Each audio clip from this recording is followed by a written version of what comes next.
छलिया है, मायावी छलिया। मेरे सभी सखाओं को शिकार बना लिया इसने। मैं इसे नहीं छोड़ूंगा। कान्हा, कान्हा,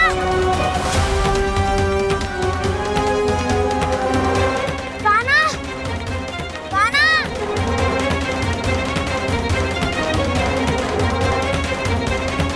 कान्हा। दाऊ,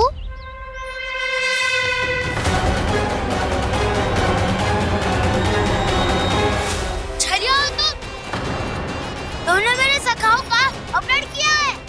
मैं छलिया ना हूँ ना, मैं तो आपका छोटा भाई हूँ, आपका कान्हा। मैंने सब कुछ अपनी आंखों से देखा है बस। तुम छलिया ही हो। रूप बदल बदल कर मेरे सखाओं का अपहरण कर रहे हो। ये क्या कह रहे हो दाऊ? आप ही मुझे नहीं पहचानोगे तो कौन पहचानेगा? कान्हा, ये नहीं, मैं हूँ वास्तविक बलराम, तुम्हारा दाऊ।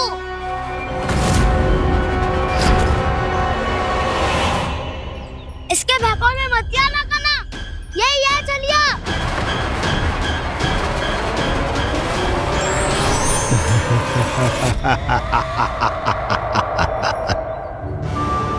बुद्धिमान बालक, केवल तुमने ही पहली बार में माना है कि मैं ही वास्तविक छलिया हूँ। पर हम तुमसे भयभीत नहीं है दस। इसी क्षण हमारे सखाओं को मुक्त कर दो।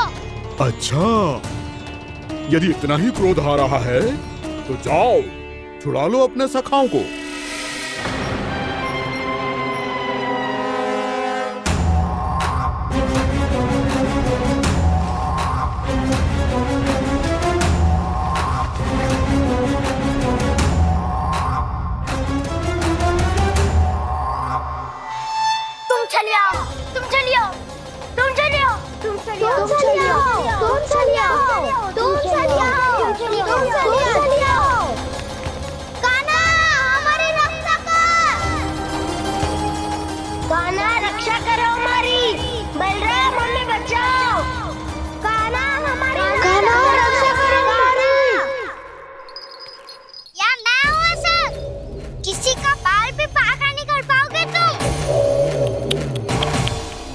बालक, पर मैंने तो पहले ही तुम्हारे सखाओं को उस कंदरा में पहुंचा दिया है।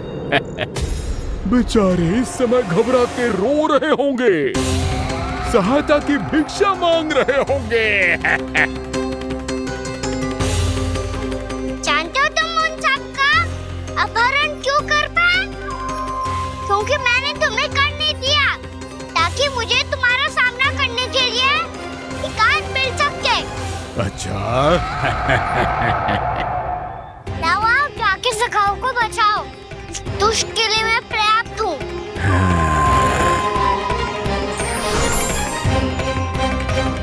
कान्हा, पीछे मुड़ के मत देखना कान्हा।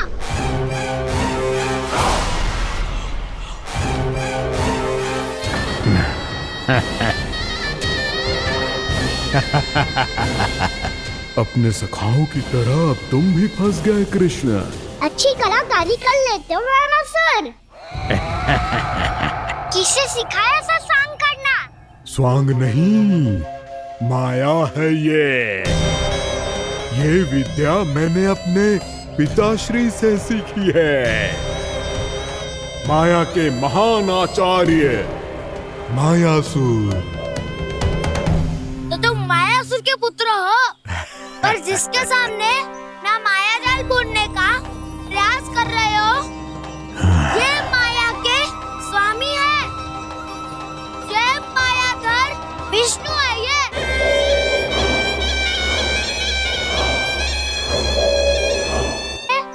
माया जाल बुनने का प्रयास कर रहे हो, ये माया के स्वामी है। ये मायाधर विष्णु है। ये अच्छा, तो होते रहे। मैं तो इनकी हत्या करने आया हूँ और हत्या करके ही जाऊंगा। दाऊ, आप सखाओं को बचाओ, मैं इनका सामना कर लूंगा। पर कान्हा, अभी आप ही ने तो कहा था माया का स्वामी हूँ मैं।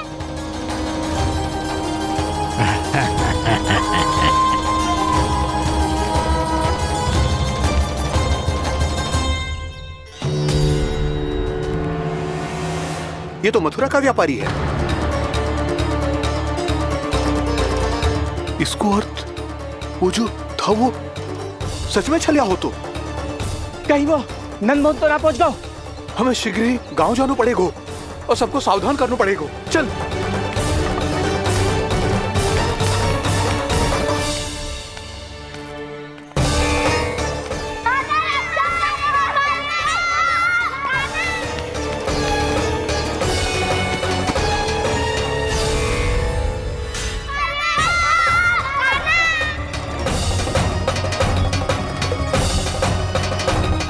यदि तुम्हें लग रहा है कि मेरे छल के वार से बच गए हो तो मुझसे भी बच जाओगे। ये तुम्हारी सबसे बड़ी भूल है कृष्ण। मेरे पास बहुत सारे मायावी अस्त्र हैं जो क्षण भर में ही तुम्हें विष्णु लोक पहुंचा देंगे। तो फिर प्रतीक्षा क्यों कर रहे हो? बालक, मैं परिहास नहीं कर रहा हूँ। मुझे पता है, तभी तो कह रहा हूँ शीघ्र दिखाओ ना। मुझे तुम्हारे सारे मायावी अस्त्र देखने हैं। कैसे बालक हो तुम? मैं यहाँ खेल दिखाने नहीं आया हूँ। उस समय व्रत क्यों कर रहे हो ब्रह्मासुर? जो करने आए हो वही करो ना। अब देखो कैसे तुम्हारे प्राण एक ही वार में इस देह का साथ छोड़कर उड़ जाएंगे। मेरी मायावी अग्नि तुम्हारे भोले भाले से इस मुख को जलाकर भस्म कर देगी।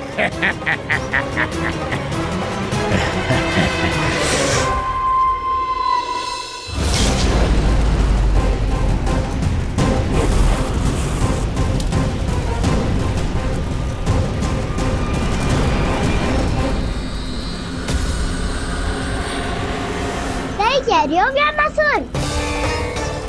भोला भाला तो दिखता हूँ मैं। मैया भी यही कहती है।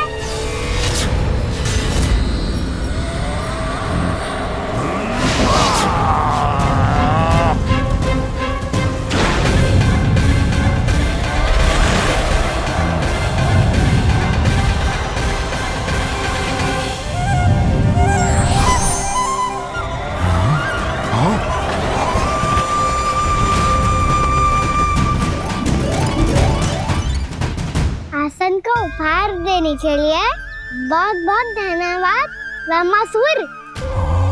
बहुत समय से खड़े खड़े थक गया था मैं।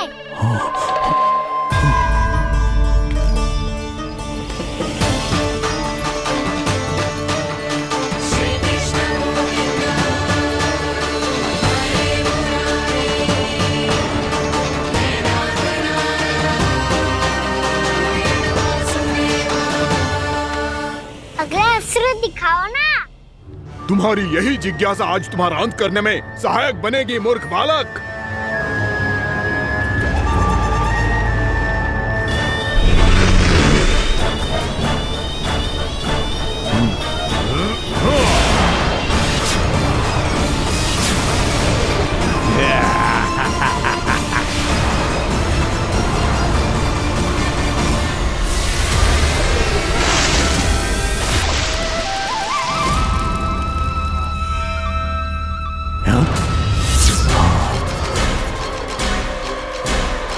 अच्छा, पर प्रक्षालन करना चाहती थे तो पहले क्यों नहीं बताया? मुस्कुराना बंद करो। तुम्हारी ये हंसी मुझे कांटों की तरह चुभ रही है। पर मैया तो कहती है कि मेरी मुस्कुराहट फूलों की तरह है।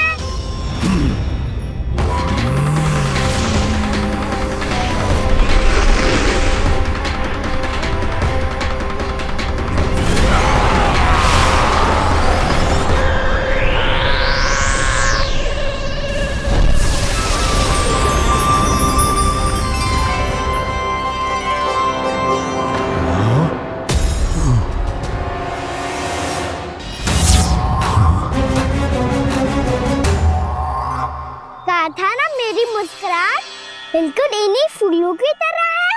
और तुम कर क्या रहे हो मास्टर?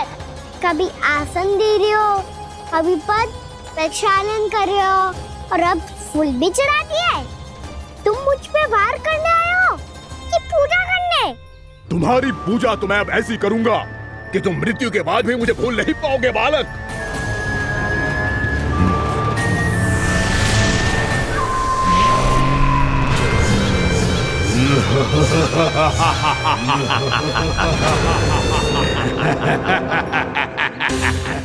कान्हा, ये चट्टान तो मुझसे हिल ही ना रही।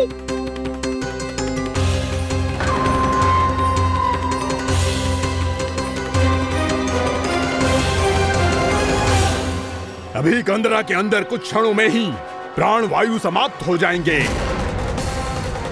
तुम्हारे सारे सखा एक एक कर अपने प्राण त्याग देंगे और तुम्हारा वध करूंगा मैं।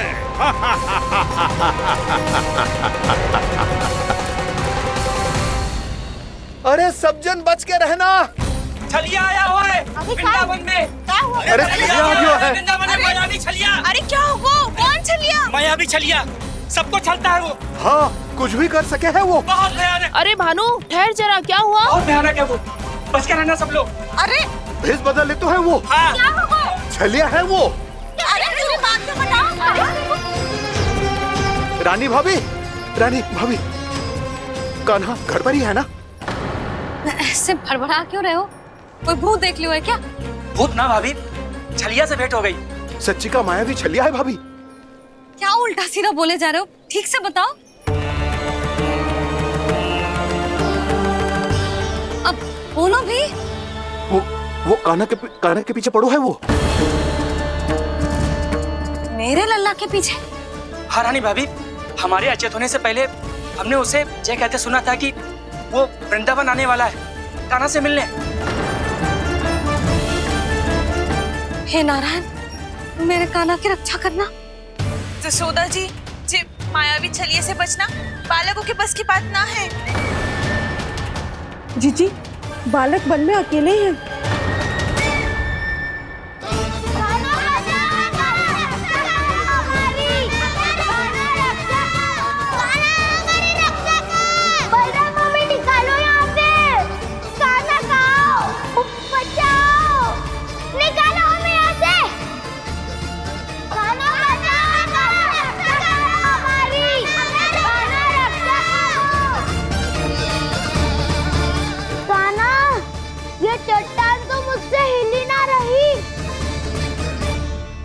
यदि मैं माया का स्वामी हूँ तो आप भी बल के स्वामी हो।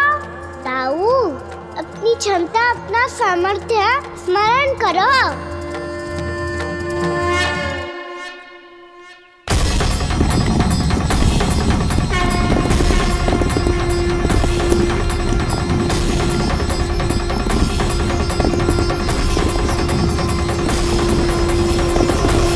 इससे पहले कि वो कंदरा का द्वार खोल के तुम्हारे सखाओं को बाहर निकाले, मैं तुम्हारे प्राण ले लूंगा कृष्ण।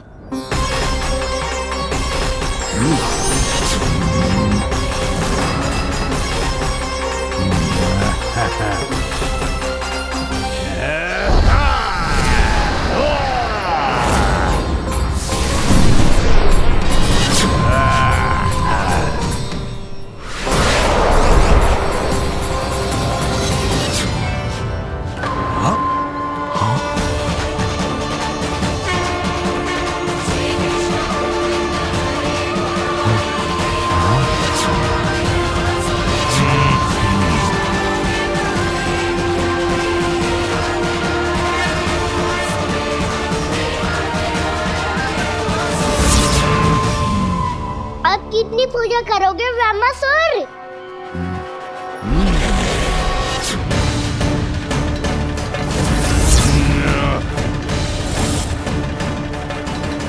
प्रभु तो खेल खिला रहे हैं इससे, और ये खेले जा रहा है विवश होकर, उनकी माया से बाध्य होकर।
जो प्रभु के सामने माया करने आया था वो स्वयं को ही माया में उलझा हुआ पा रहा है।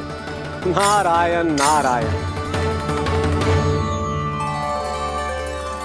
लो, अब तो तुमने दंडवत प्रणाम भी कर लिया, माया भी कथा भी उपहार में दे दी। तुम चाहते क्या हो वामासुर? मेरी शरण में आना है क्या?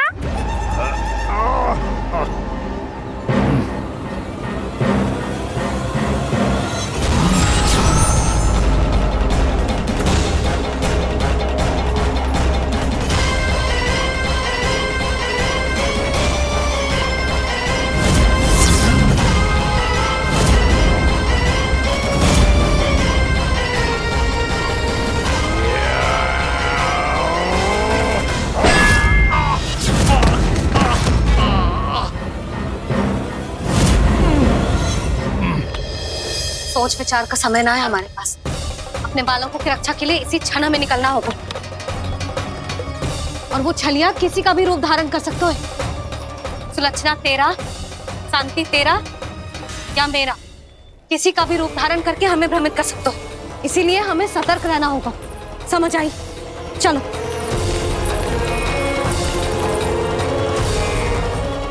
अभी भी समय है वामासुर, समय ले आओ। यदि मैया आ गई तो बात गड़बड़ हो जाएगी।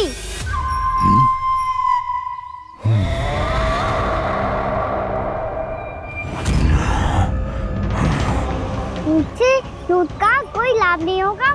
वामासुर, स्मरण करो तुम कौन हो? मायासुर का पुत्र हूँ मैं, अपने स्वामी महाराज कंस का सेवक हूँ, और तुम्हारा हूँ मैं काल।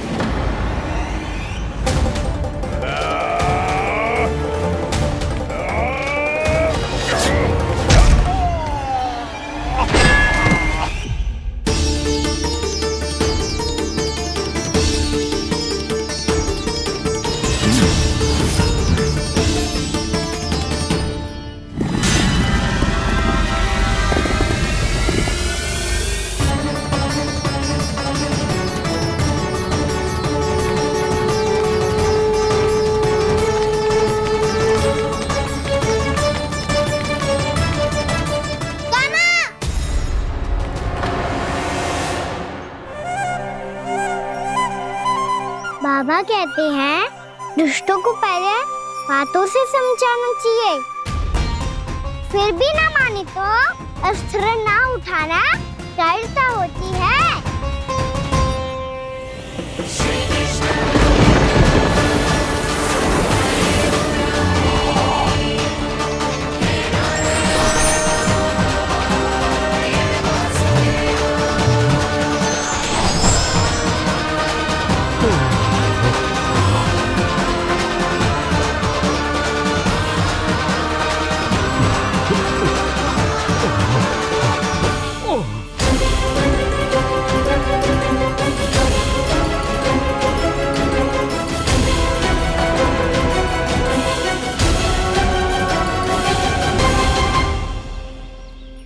पता था मुझे, अपने बाबा के स्वरूप को हानि नहीं पहुंचाओगे। सही कही तुमने।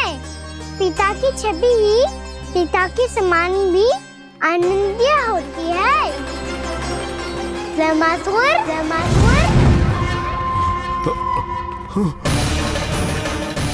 ये मैं अपने वास्तविक रूप में कैसे आ गया?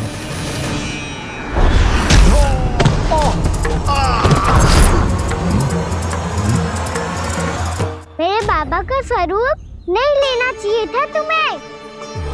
मैया ने सिखाया है भूल को क्षमा किया जा सकता है, पर जानबूझ के किए गए अपराध के लिए दंड ही एकमात्र विकल्प होता है। ये बार बार अपनी मैया का नाम ले रहा है। यदि मैं वो स्वरूप लूं तो अपनी मैया पर वार नहीं कर पाएगा ये।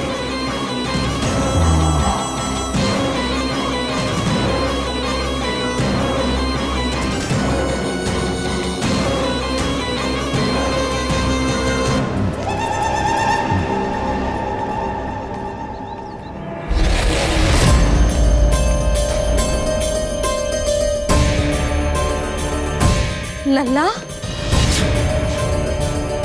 मैं तेरी मैया हूँ, अपनी मैया को मारेगा? बच गया। समझाया था पर तुमने एक बार फिर से मूर्खता कर ही दी। इस पर तुमने पहले से भी बड़ी और पहले से भी भयंकर भूल किया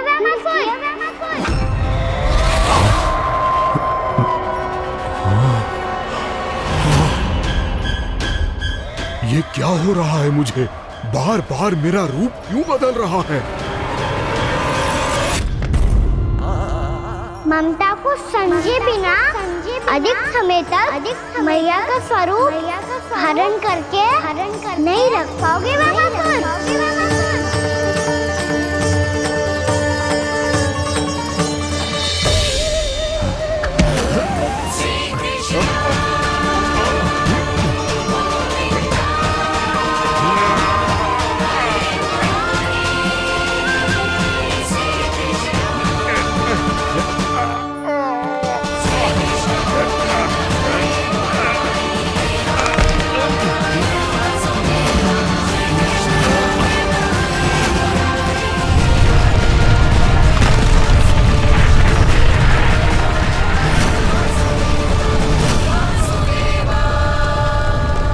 प्रभु के क्रोध से धरती भी कांपने लगी है।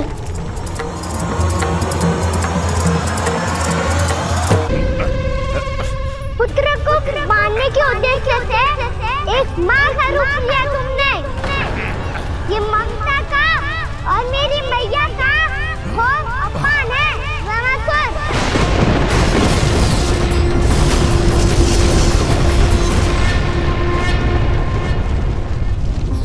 इससे पहले इस असुर के कारण निर्दोष प्राणियों का कोई अहित हो, मुझे कुछ करना होगा। यदि मैं माया का स्वामी हूँ तो आप भी बल के स्वामी हो। दाऊ, अपनी क्षमता अपना सामर्थ्य स्मरण करो।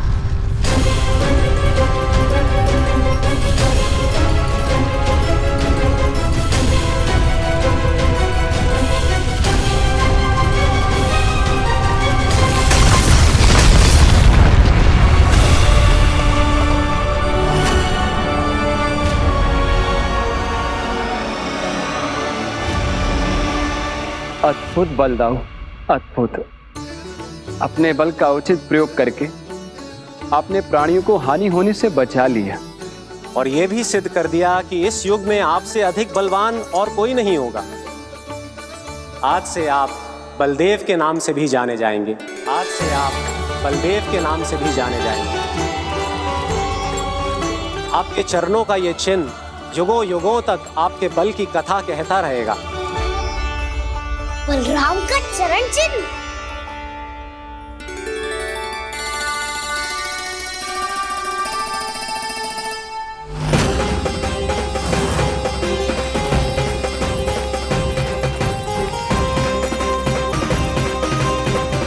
मेरी माया से आज तक कोई नहीं बच पाया है। एक बार मुझे छोड़कर देखो, फिर पता चलेगा कि मैं हूँ कौन। पहले ये तो देख लो कि मैं कौन हूँ।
बहुत समय पहले की बात है। बहुत बड़े भूमाकर राज करते थे तुम्हें महान राजा भीमम के नाम से जाना जाता था। सब कुछ था तुम्हारे पास, पर शांति नहीं थी। इसीलिए शांति की खोज में अपना संपूर्ण राज अपने पुत्रों को सौंप कर मलय पर्वत की ओर चल दिए।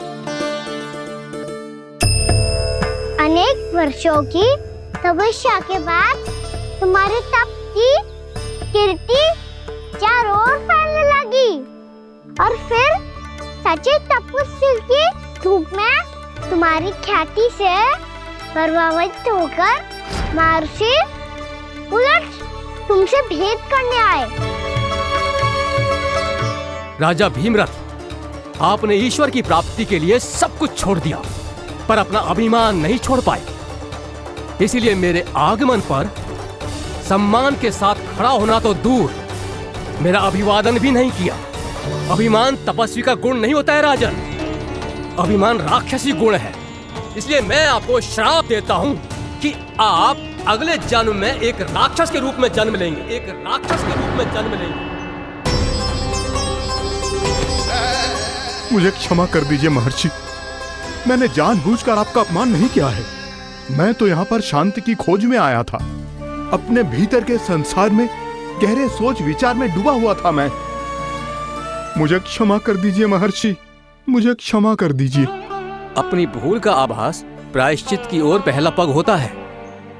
मैं अपना श्राप तो वापस नहीं ले सकता, परंतु आपको एक वचन अवश्य दे सकता हूँ। जब भी प्रभु नारायण का अवतार होगा, आपको उचित समय पे वो वरदान देंगे जिसकी आप लंबे समय से प्रतीक्षा कर रहे हैं।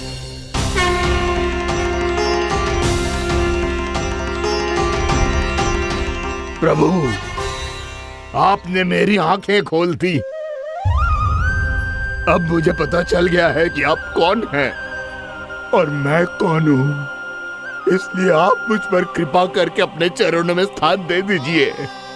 मुझे वो शांति प्रदान कीजिए जिसकी खोज में मैं वर्षों से भटक रहा हूँ। शांति तो मोक्ष में ही है, इसीलिए मैं तुम्हें मोक्ष का वरदान देता हूँ।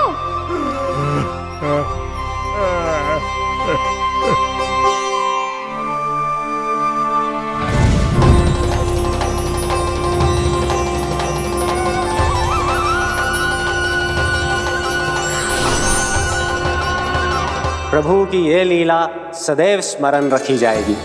इस स्थान को इनका आशीर्वाद मिलेगा और इस कंदरा को व्योमासुर की कंदरा के रूप में पहचाना जाएगा। भविष्य में अनेक ऋषि मुनियों की शरण स्थली बनेगी ये कंदरा।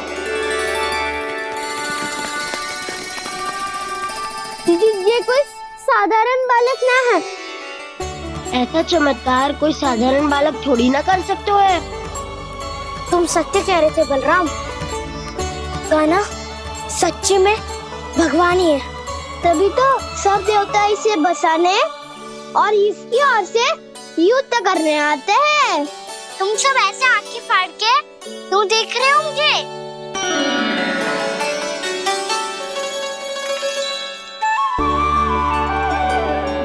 बलराम, तुम बलवान हो और कान्हा भगवान है। दूर दूर तक कोई दिखाई न दे रहा है। ना जाने किस हाल में होंगे बालक। कहीं हम ही तो मार्ग ना भटक गए शीघ्रता के चक्कर में। अब तो एक पग भी ना चलो जा रहे हो। जल, किसी के पास जल है क्या? कंठ तो मेरा भी सूख रहा है मौसी। भाभी, निकट ही जमुना जी है, कहूँ तो वहाँ से जल ले आओ। मैं भी जा रही हूँ भाभी, एक से भले दो। हाँ चल, शीघ्रता से आओ। हाँ।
जानकी, जानकी, क्या होगा इसे? देखो ना जी, अब छलिया की सूचना मिलते ही हम सब बालकों को ढूंढने चली गई और ढूंढते ढूंढते सबको बहुत प्यास लगी आई जी। तो जानकी जमुना जी की नदी से जल लेने गई और उसने जमुना जी का पानी पिया और उसकी जेदशा हो गई। बालक कहाँ है? वो ठीक तो है ना? ऊपर ऊपर से सब ठीक है पर भीतर से बहुत भयभीत है सब। जानकी तो बिल्कुल नीली पड़ गई है। लग तो है विष फैल गया है इसको पूरे तन में। मथुरा के सर्वश्रेष्ठ विदेह जी को बुलाया गया है उसके उपचार के लिए। जैसे ही इसने जल को मुंह से लगाया, ये गिर पड़ी। चटपटाने का अवसर भी ना मिलो। हाँ वैद्य जी, और निकटी मृत पशु भी पड़े हुए थे। हाँ, मैंने भी अस्थियां देखी थी। इसका तो यही अर्थ हो सकता है कि समस्या वहाँ के जल में ही हो। वैद्य जी, आप रोगी की नाड़ी पे ध्यान दो ना। जे गोपिया क्या कह रही है उसे सुनने की आवश्यकता ना है। जब तक विष के कारण का पता नहीं चल जाता, हम उपचार कैसे कर सकते हैं रानी जी? जी, वो निकट ही यमुना जी में एक विशेष क्षेत्र है। ये सब उसी के जल की बात कर रहे हैं। तब तो ऐसा भी हो सकता है कि किसी विषैले सर्प के काटने का प्रभाव हो। पर सर्प के काटने का चिन्ह ना है उसके तन पे। सर्प जब काटता है तब उसके दांत के चिन्ह बन जाते हैं। मुझे पता है, बड़े बड़े सर्प को काटते हुए देखो है मैंने। एक दिन अब बस कर उज्जवल, ये बड़ी बड़ी हाँकने का समय ना है। पर यदि सर्प ने ना काटा है, फिर जानकी की ये दशा किसने की? अवश्य किसी राक्षस ने की होगी। नाना, कोई विषैला पशु भी तो हो सकता है। यह अवश्य किसी महाविषैले सर्प के विष से हुआ है। सर्प ने भले ना काटा हो, लेकिन यह अवश्य ही किसी महाविषैले सर्प के विष के कारण हुआ है। कालिया नाग। कालिया नाग?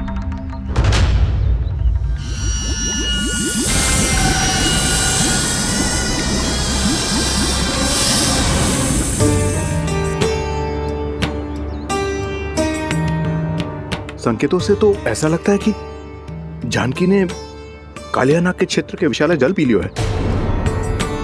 कालिया नाग एक लोक श्रुति है, कल्पना में गढ़ी हुई एक कथा, और कछु ना है। हमें जाके पता लगाना पड़ेगा। पर हमें वहां जाने से मना किया है ना बड़ों ने। उज्जवल सही कह रहे हो है।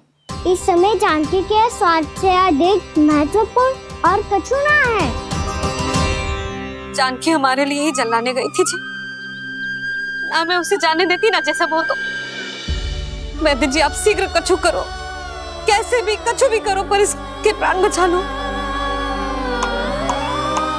यशोदा, धैर्य रखो, श्री नारायण पर विश्वास रखो, वो सब ठीक कर देंगे।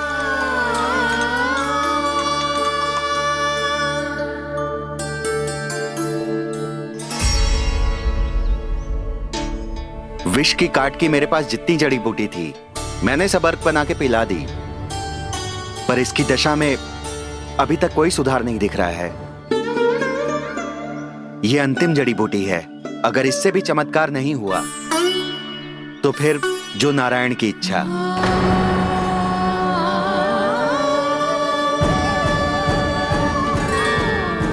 पर कोई तो उपाय होगा जानकी को बचाने का।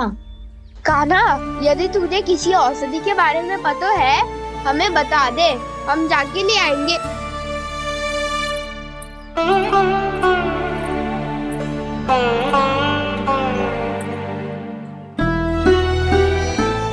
हे नारायण, हे प्रभु, मेरी जानकी के प्राण बचा ले प्रभु। या तो मैं अपने आप को कभी क्षमा न कर पाऊंगी। ये सारी मेरे ही कारण बनाई थी। उसकी रक्षा करो प्रभु, मेरी पुकार सुनो। कान्हा, तूने हमें वत्सासुर से बचाया था ना? और बकासुर से भी तो। और छलिया से भी तो तूने ही बचाया था ना हमें। क्या ऐसा कोई उपाय ना है जानकी को बचाने का? धनवंतरी,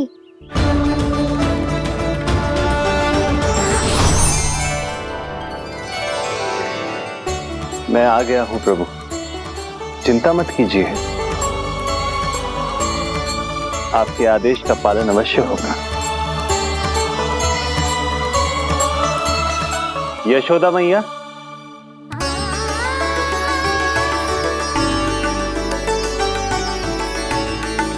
मैया आपको कोई पुकार रहा है।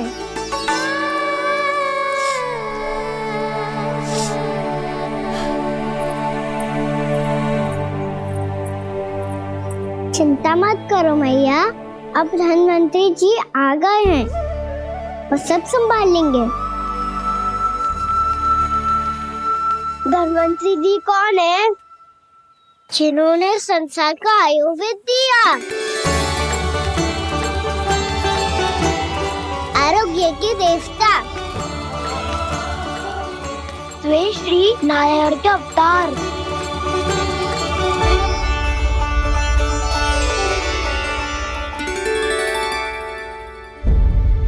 मुझे पता चला है कि आपको वेद की आवश्यकता है। हाँ हाँ, भीतर आइए।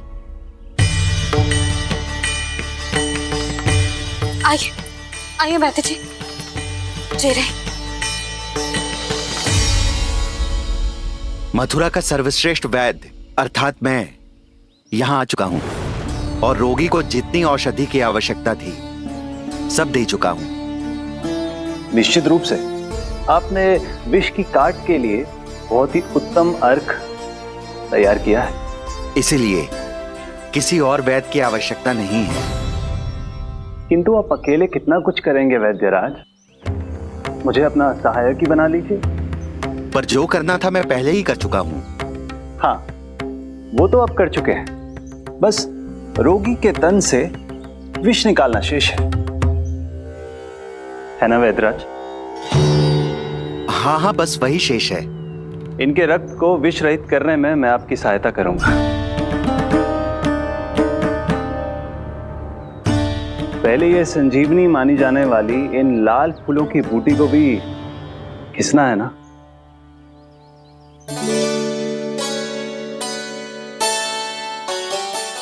हाँ हाँ, तुम सही कह रहे हो, इसे अच्छे से घिसो।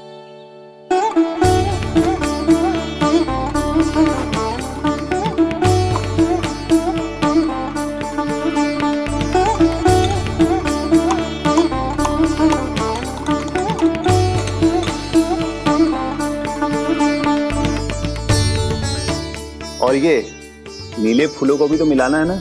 हाँ हाँ, अच्छे सहायक बन सकते हो तुम, ऐसे ही श्रम करते रहो।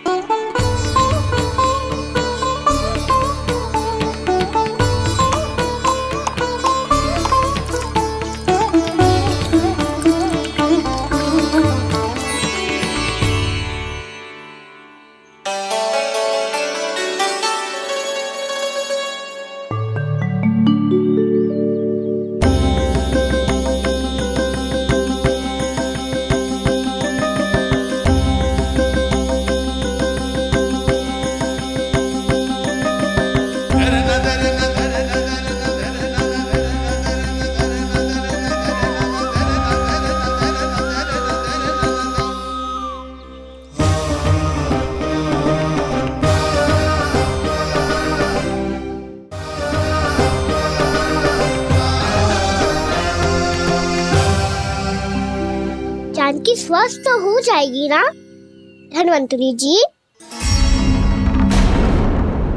धनवंतरी? प्रभु, अब मैं क्या करूं? आपने तो स्वयं ही मेरी पहचान उजागर कर दी। जी क्या करो कान्हा? आप सब ऐसे क्यों देख रहे हो? मैया कहती है ना, सभी वैद्य धनवंतरी जी का ही रूप होते हैं।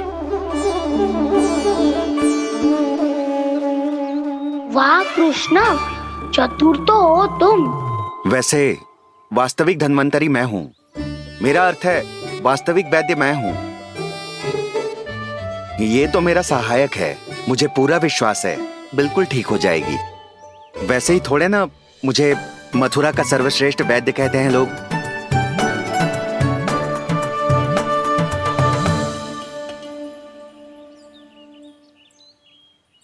जसोदा भाभी,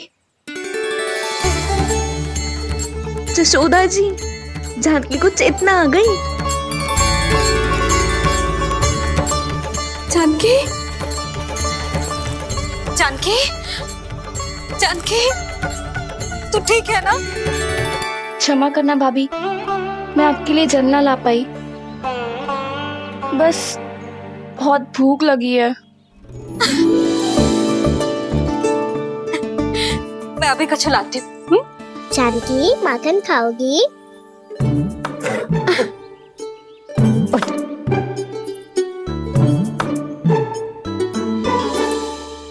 आजा, तू ही खिला दे लल्ला।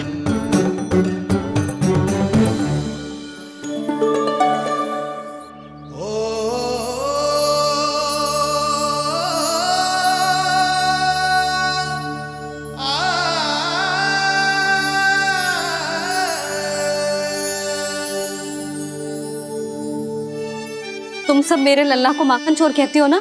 आज देखो, अपना ही माखन जानकी को खिला रहे हो।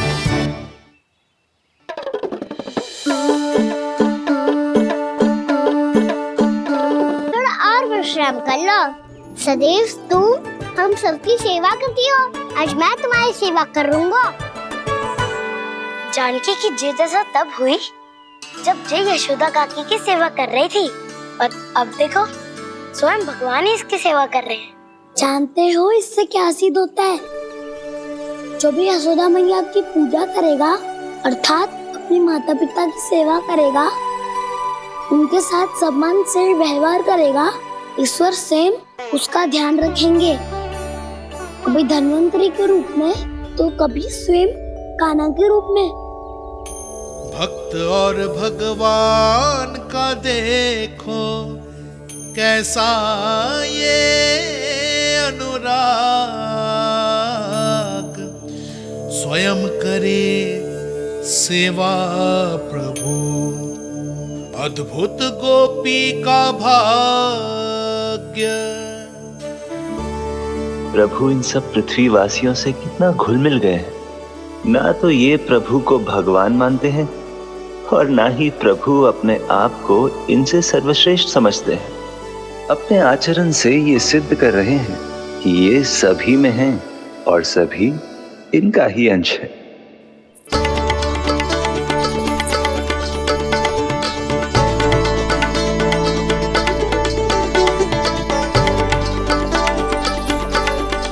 प्रभु, अब मुझे जाने की आज्ञा दीजिए।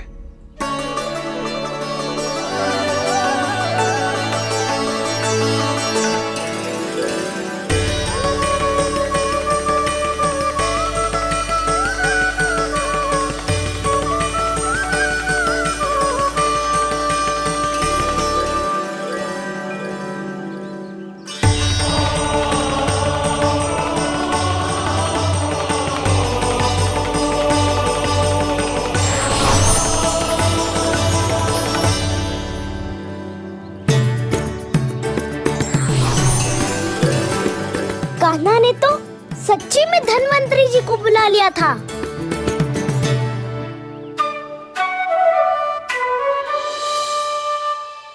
जब से कान्हा का जन्म हुआ है ना, मैं तब से देख रही हूँ, तब से हम पे कोई भी संकट आती है ना, तो अचानक से कोई अपरिचित हमारी सहायता करने आ जाता है, और जाते समय कान्हा की आज्ञा लेके जाते है, और कभी कभी तो इसे प्रभु बोल के जाते है। बाबा संभालो।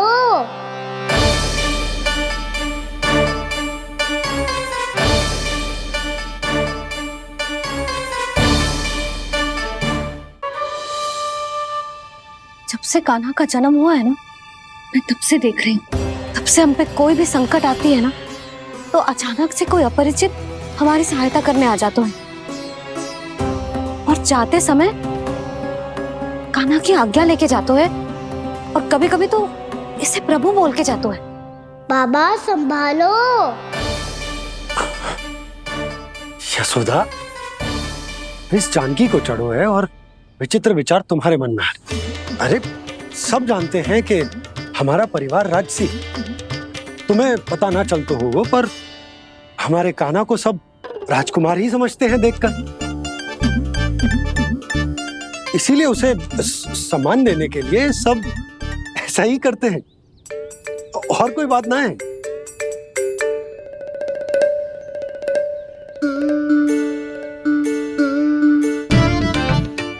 अब जे मेरे लल्ला को ऐसे क्यों घूर रहे हैं? बुरी दृष्टि लगाएंगे क्या?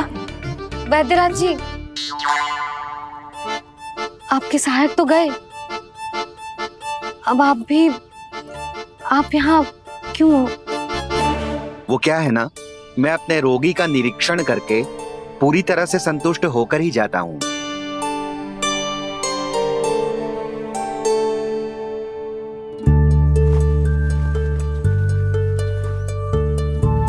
हाँ, संकेत तो अच्छे हैं, कल सुबह तक बिल्कुल ठीक हो जाएगी। धन्यवाद वैद्य जी।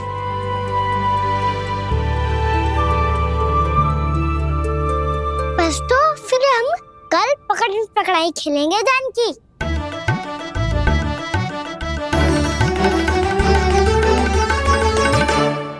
भानु, बंसी, जाकर उस क्षेत्र के चारों ओर बाड़ बनवा दो और वहां सूचना पट्ट भी लगा देना, ताकि जानकी के साथ जो हुआ है वो किसी और के साथ ना हो। शीघ्र जाओ। जी ठीक है।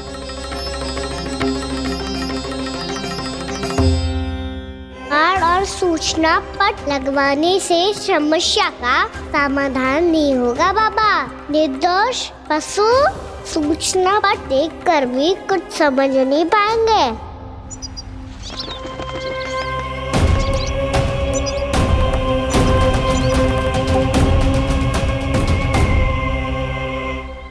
तो तुम्हारे कहने का अर्थ यह है कि व्योमासुर मारा जा चुका है और वो बालक अब भी जीवित है। हाँ महाराज, मैंने गोप बालकों को कहते सुना था कि कृष्ण ने छलिया को मोक्ष दे दिया है, पर वृंदावन सुरक्षित नहीं है महाराज। वो एक बहुत बड़ी समस्या से जूझ रहे हैं। कैसी समस्या? गांव के निकट क्षेत्र में किसी विषैले सर्प का निवास है। उसके विष का प्रभाव इतना भयानक है महाराज, जैसे विष ना हो, स्वयं हलाहल हो। मेरी कोई भी औषधि रोगी का उपचार नहीं कर पा रही थी। निकट के क्षेत्र में कहाँ है वो सर्प? गोप मानते हैं कि वो सर्प गांव के निकट यमुना नदी के जल में रहता है। मुझे तो लगता है महाराज, ये कालिया नाग की कथा कोई किंवदंती या लोक श्रुति नहीं, एक सच्चाई है, एक विशैली सच्चाई।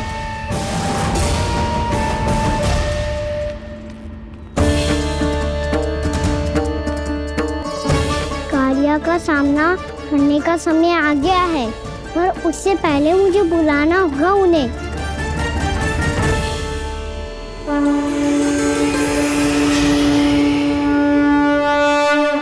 संसार के दारुण भय का नाश करने वाले, सभी कष्टों का हरण करने वाले, विश्व का समस्त ऐश्वर्य प्रदान करने वाले, कमल जैसे लोचन, मुख और चरणों वाले आजानुभुज श्री राम को मैं बार बार नमस्कार करता हूँ।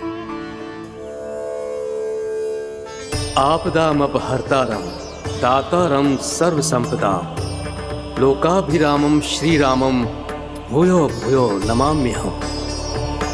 काकभूसुंडी काकभूसुंडी काकभूसुंडी। प्रभु क्षमा करें, मुझे जाना होगा।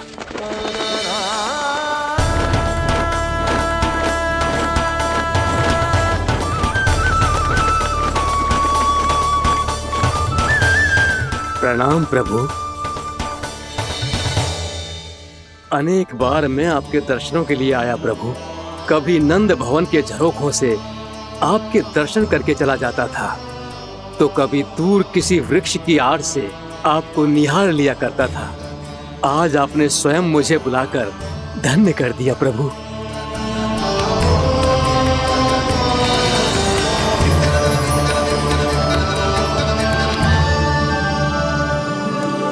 मैंने आपको यहाँ एक विशेष कारण से बुलाया है।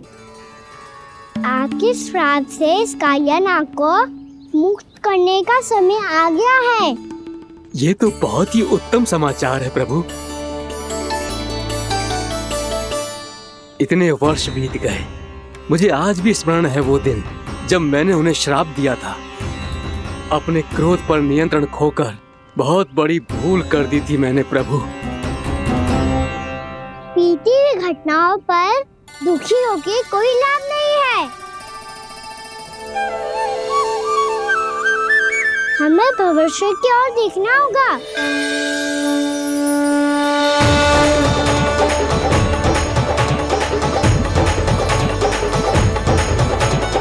आदेश कीजिए प्रभु, क्या आज्ञा है आपकी?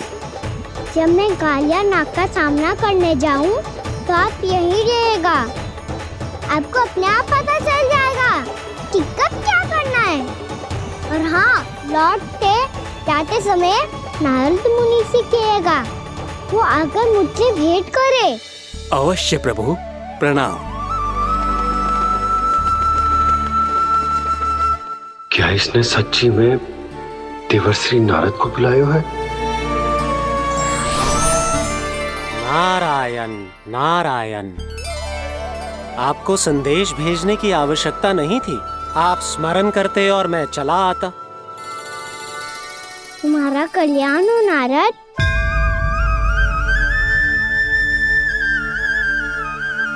मैंने तुम्हें एक विशेष कार्य के लिए बुलाया है। आज्ञा दीजिए प्रभु। तुम्हें एक बार फिर कंस से भेंट करनी होगी। विचार कीजिए महाराज, क्या आप बिना किसी शंका के कह सकते हैं कि कौन सी पंखुड़ी पहली है और कौन सी आठवीं? उस दुष्ट से भेंट करना स्वयं कीचड़ में उतरने के समान है प्रभु। कमल पुष्प प्राप्त करना हो तो कीचड़ में उतरना पड़ता है नारद। आपका आदेश तो मैं स्वप्न में भी नहीं टाल सकता प्रभु। कंस कालिया नाग के बारे में जान गया है, पर वो उसका सामना करने का साहस नहीं कर पाएगा। मैं आतुर हूँ प्राप्ति, मूर्ख नहीं। मेरी बुद्धि फिर नहीं गई है। मैं स्वयं उस कालिया जैसे महाविषैले सर्प के सामने खड़ा हो जाऊं और अपने ही काल को आमंत्रित कर लूं। तो फिर अपने लाभ के लिए उसका प्रयोग करने का कोई और उपाय सोचिए स्वामी। कुछ ऐसा कीजिए कि यमुना नदी का पूरा जल विषैला हो जाए और वृंदावन वासी उसका उपयोग करे, और आपका काल कहलाने वाला वो बालक स्वयं काल के गाल में चला जाए। उत्तम उत्तम सुझाव है प्राप्ति। अब मुझे उस कालिया तक पहुंचने का मार्ग ढूंढना होगा। उसको विवश करने का कोई उपाय ढूंढना होगा, क्योंकि व्यक्तिगत रूप से उससे भेंट करना असंभव है। असंभव। आप सही कह रहे हैं प्रभु। कंस में उतना सामर्थ्य नहीं कि वो कालिया नाग का सामना स्वयं कर सके।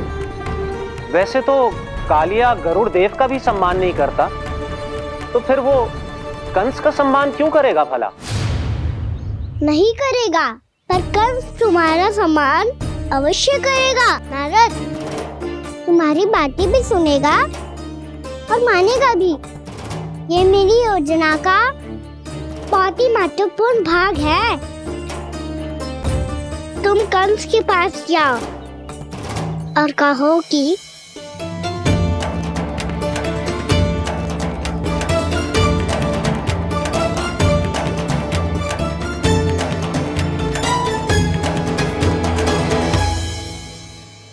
संतान अपने माता पिता को तीर्थ का सौभाग्य दिलाती, और मेरा लल्ला कितना महान कि उसने हमारे घर को ही तीर्थ बना दिया। ऐसा तीर्थ जहां मेरी आंखों के सामने भक्त और भगवान का मिलन हो रहा है। जो आज्ञा प्रभु।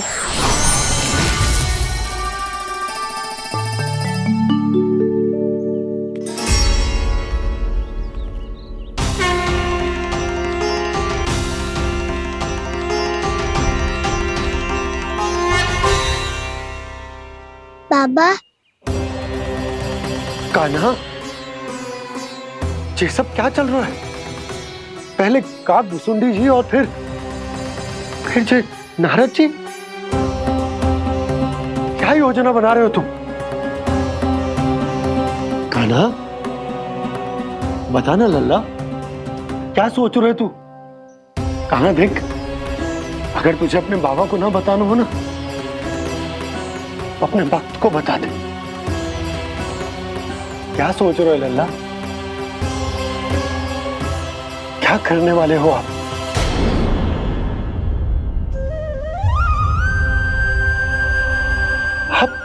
आप इतने दुखी क्यों हो? कान्हा, कान्हा, क्या होगा? क्योंकि मुझे आभास हो गया है बाबा, समय आने वाला है। कौन सा समय आने वाला है लल्ला? शीघ्र ही सब कुछ बदलने वाला है। भैया को मेरा सत्य पता चल जाएगा बाबा।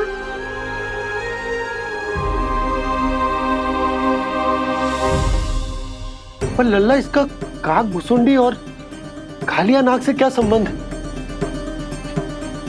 ऐसा क्या हुआ था और क्या होने वाला है?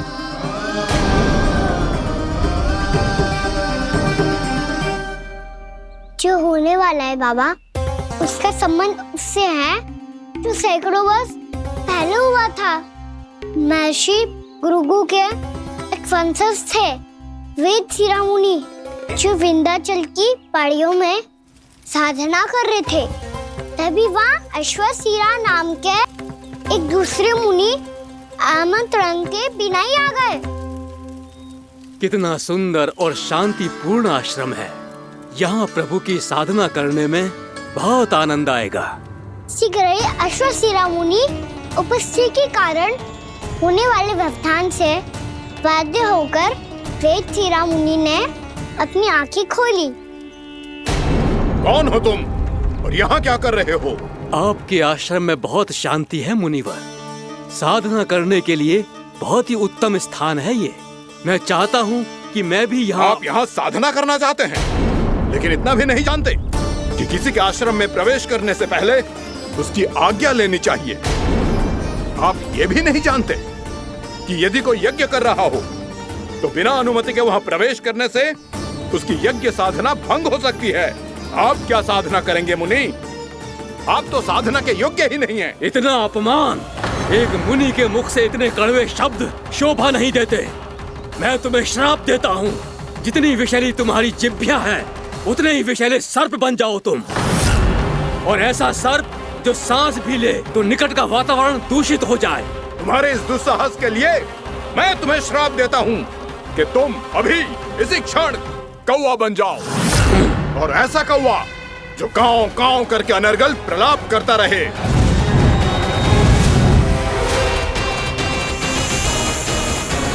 ये मैंने क्या किया? ये मैंने क्या किया? क्रोध के कारण दोनों ने एक दूसरे को श्राप दे दिया। पर दोनों ही मेरे भक्त हैं, और भगवान होकर मैं अपने भक्तों को इतनी कठिनाई में कैसे देख सकता था। इसीलिए जिस संकट में उन दोनों ने अपने आप को फंसा लिया था, उसका समाधान करने में मैं उनके पास गया। देखिए ना प्रभु, ये क्या हो गया हमसे? हमारी रक्षा कीजिए प्रभु, मार्ग दिखाइए हमें। क्रोध पर नियंत्रण ना होने के कारण आप दोनों ने एक दूसरे को बहुत ही भीषण संकट में डाल दिया है।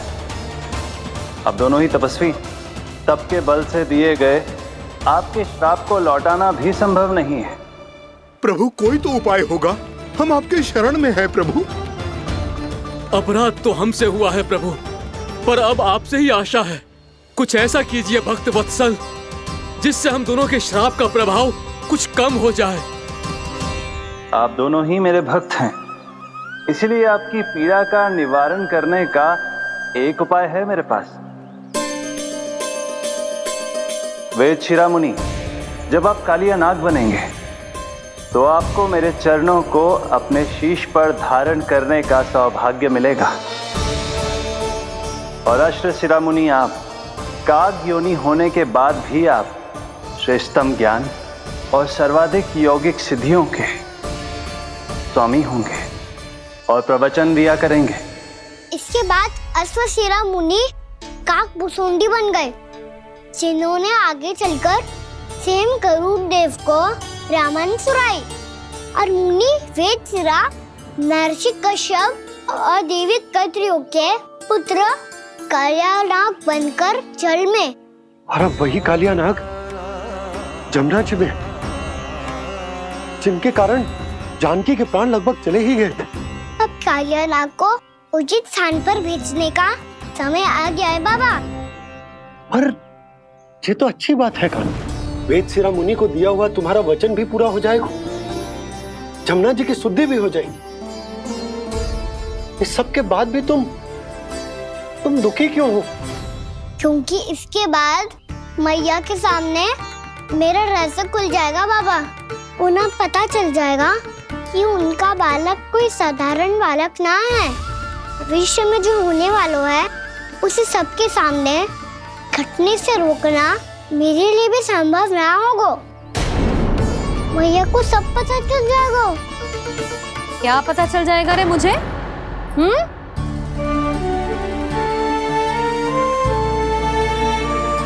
यही कि सबसे अधिक प्रेम मैं आपसे ही करता हूँ। अब बस भी कर, चलो भोजन के लिए बुलाने आई थी तुम दोनों को। भूखा थोड़े ना रहने दूंगी अपने लल्ला को, मेरा लल्ला दुर्बल हो जाएगा ना। आप खिलाओगे तो ही खाऊंगा। हाँ ठीक है, मैं ही खिलाऊंगी। अब चल, आओ जी चल।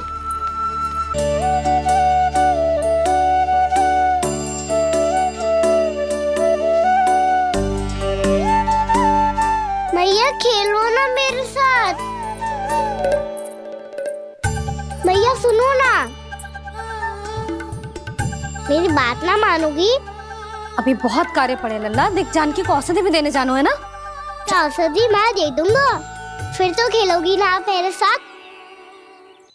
पिछले कुछ दिनों से अपनी मैया का अधिक से अधिक प्रेम पाने का प्रयास करो है कान्हा।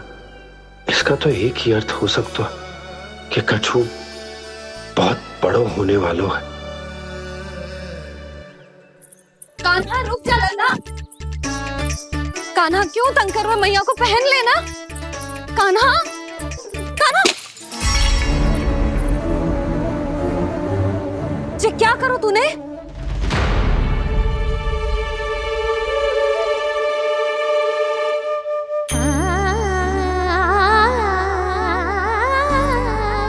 अच्छा ठीक है, अब मुंह लटकाने की आवश्यकता ना है। ये ले।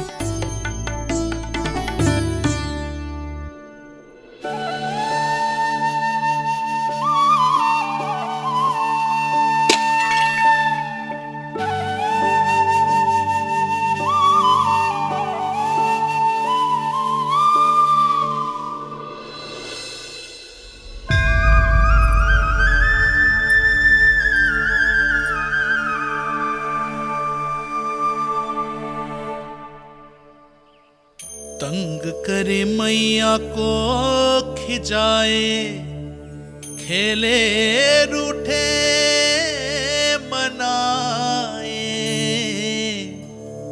लीला अनोखी करके शरारत, कान्हा दंड भी पाए।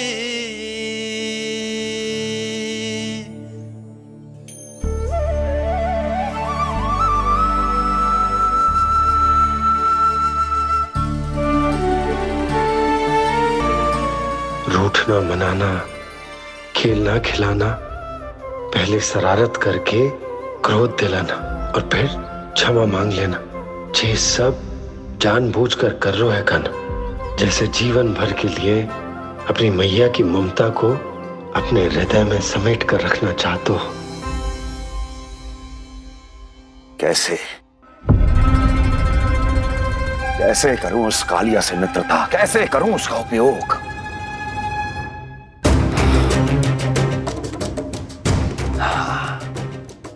उस पर आक्रमण कर देता हूं और उसे किसी ना किसी तरह से यह विश्वास दिला देता हूं कि यह आक्रमण उस विष्णु अवतार ने किया है। फिर वो क्रोध में आकर सारे वृंदावन वासियों को अपने विष से समाप्त कर देगा। उचित है, ये उचित है। नारायण हरि, नारायण हरि।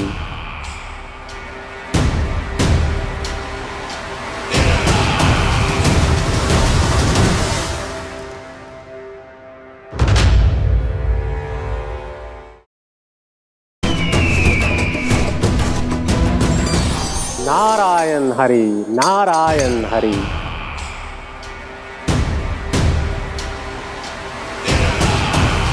प्रणाम देवर्षि।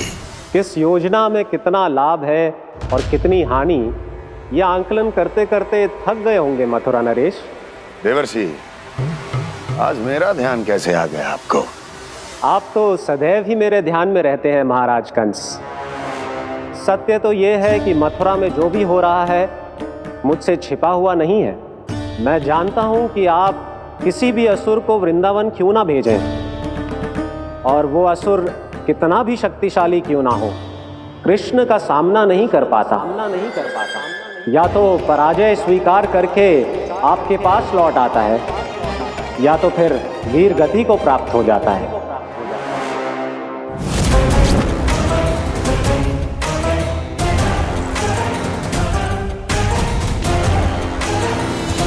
वाह, मुझे मेरी असफलताएं स्मरण कराने आए हैं, मेरे घाव को खुरेदने आए हैं, उन पे नमक छिड़कने आए हैं। मित्र को शत्रु समझने की भूल मत कीजिए महाराज कंस। मैं तो आपकी सहायता करने आया हूं। हाँ, और मेरी सहायता। कृष्ण विष्णु अवतार है, आप विष्णु के भक्त हैं। मैं हूं विष्णु द्रोही, फिर भी तो आपके आराध्य को हानि पहुंचाना चाहता है, उसकी सहायता करना चाहते हैं आप। क्या आप निश्चित रूप से कह सकते हैं कि आप ब्रह्मांड के सभी नियमों को अच्छी तरह समझते हैं? अवश्य। आपके लिए बस इतना ही जानना पर्याप्त होगा कि मैं जो कुछ भी कर रहा हूं उसके लिए मेरे व्यक्तिगत कारण हैं। मैं तो बस आपके हित में पिछली बार की तरह एक सुझाव लेके आया था, पर यदि आप मेरा सुझाव सुनना भी नहीं चाहते तो आपकी इच्छा। नारायण हरि, नारायण हरि। कारण चाहे जो हो, इनके पिछले सुझाव के कारण ही आज मेरे शत्रुओं की संख्या कम है, अन्यथा मैं देवकी के अन्य पुत्रों को भी जीवित छोड़ देता, और आज वो सब अपने भाई के साथ मिलकर उसकी शक्ति को अनेक गुना बढ़ा देते। ठहरिए देवऋषि,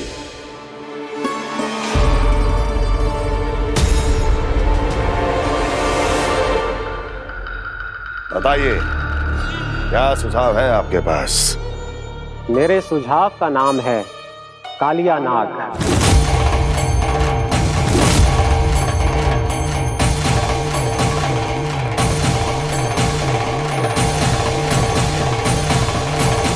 उसके विषय में मैं जानता हूं देवर्षि।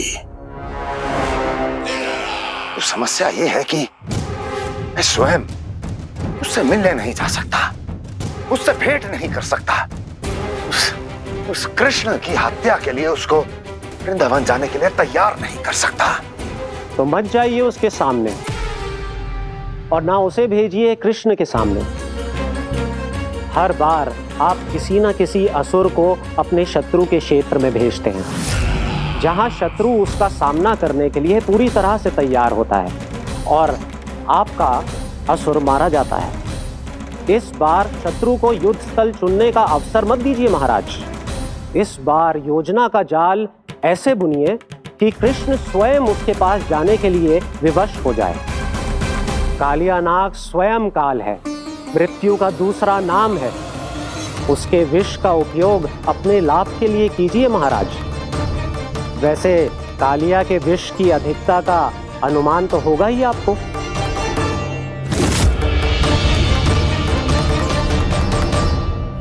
एक बार जो उसके क्षेत्र में पहुंच गया, फिर उसके विष से बचना असंभव है। उचित सुझाव है देवर्षि, उचित सुझाव है। देवर्षि, उस छलिया विष्णु की भक्ति करते करते आप भी उसके रंग ढंग सीख गए हैं। उचित है। उचित है।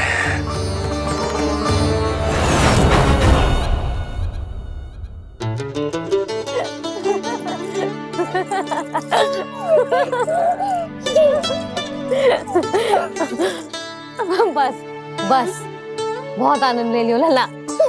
बस अब दूध पी ले। ठहर ठहर, गर्म है। जी ले पी।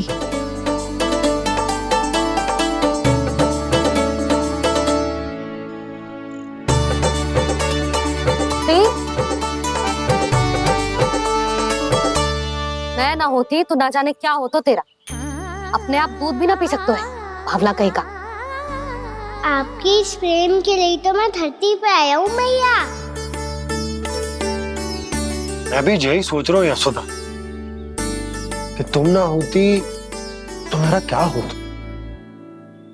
इसी बात पे थोड़ा दूध और कजू खाने को दे दो। अरे मैं तो भूल ही गई। तनिक ठहर जाओ जी दूध पी लेना तो आपके लिए भी कछु ले आती।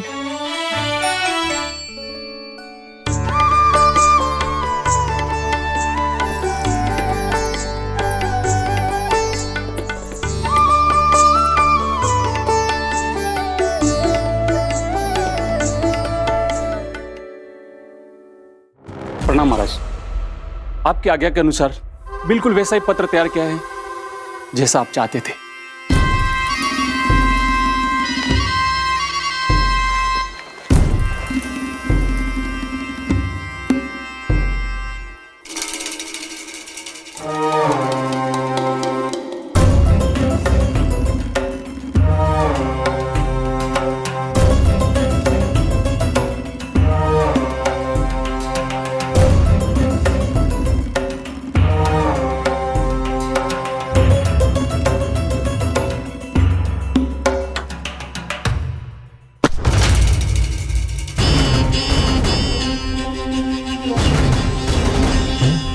कृष्ण जन्म से लेकर आज तक ये मेरी सबसे महत्वपूर्ण योजना है। इसका सफल होना निश्चित है दूत, किंतु केवल वही करना जैसा मैंने कहा है। जाओ।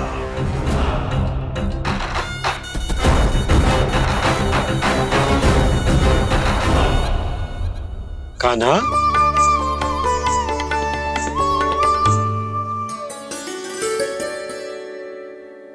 क्या होगा? बाबा मैं चाहता हूँ कि मैया की ममता क्रिस्टल फ्रेम की वर्षा मुझ पे सरतेव ऐसे होते रहे। वो तो होती रहेगी लल्ला। अपने लल्ला के लिए किसी मैया का प्रेम कभी कम हो सकता है भला? नंदराज, वो मथुरा से एक दूत आयो है महाराज कंस का राजपत्र लेके।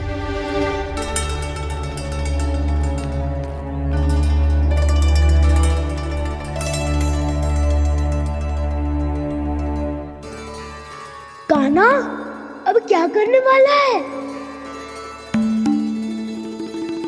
तेरे बाबा कहाँ गए? हाँ?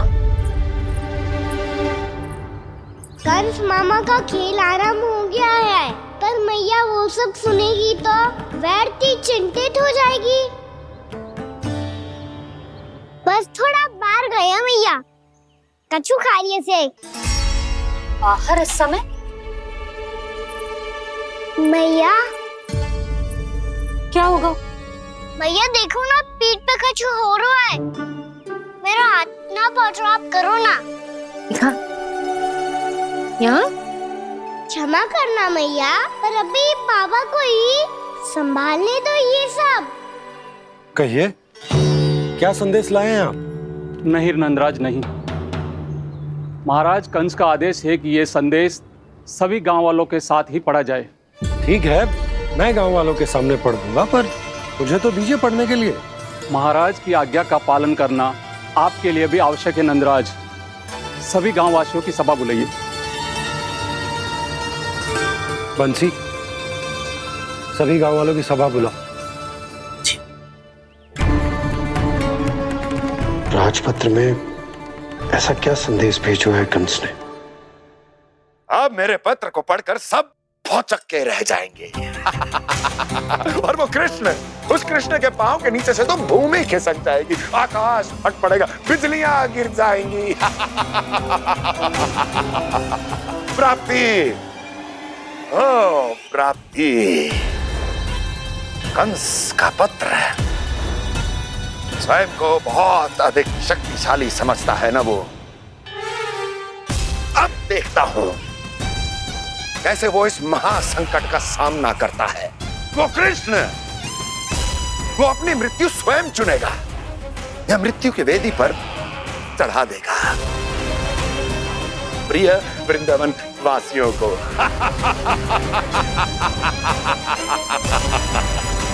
अब आएगा आनंद प्राप्ति, अब आएगा आनंद। सबको इकट्ठा करवा के ही पढ़वाएगो। अवश्य ही कोई विशेष संदेश दिया होगा कंस ने। मैं भी यही सोच रही हूँ सुलक्षणा जी, कछु ना कछु तो विशेष है, पर जे हो क्या सकता है? हाँ, बात तो सही है। ऐसा क्या हो सकता है? सभी गांव वासियों के सामने कहा जाए, कछु तो विशेष अवश्य लग रहे हैं। बाहर तक कोलाहल क्यों हो रहा है? मैया, मैया, अब क्या होगा? मैया देखो ना, सर पे कछु हो रहा है। लल्ला, नारायण ने तुझे हाथ दिए हैं ना? पीठ की बात अन्य थी।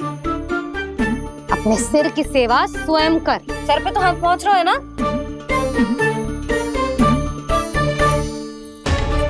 मैया सुनो ना, मैया देखो ना, तीव्र कर कछु हो रहा है। मैया देखो ना, तीव्र कछु हो रहा है।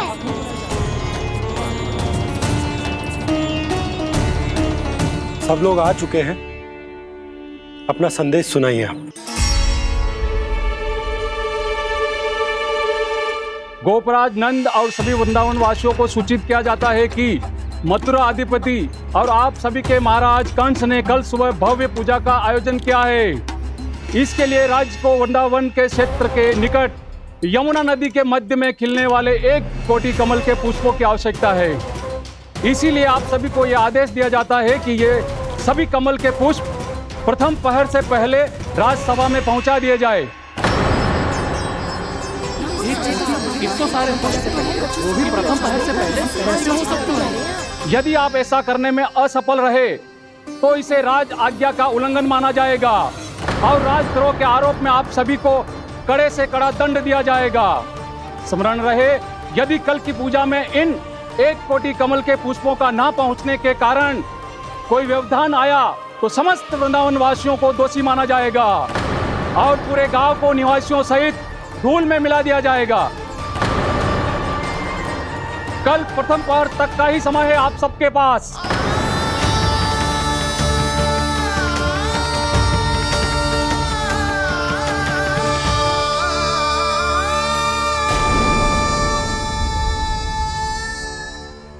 कमल पुष्प, वो भी कल प्रथम प्रहर में? ऐसे कैसे संभव है? और कोई साधारण पुष्प ना, यमुना नदी के मध्य खिलने वाले विशेष कमल के फूल चाहिए उन्हें। लेकिन यमुना नदी में तो कालिया नाग ने विष घोल के रखा है, तो फिर कैसे हो पाएगा? यह संभव है। हमारी मृत्यु का संदेश भेजा राजा कंस ने।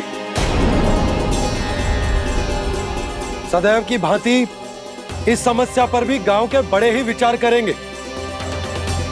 बालकों का यहाँ होना उचित ना है।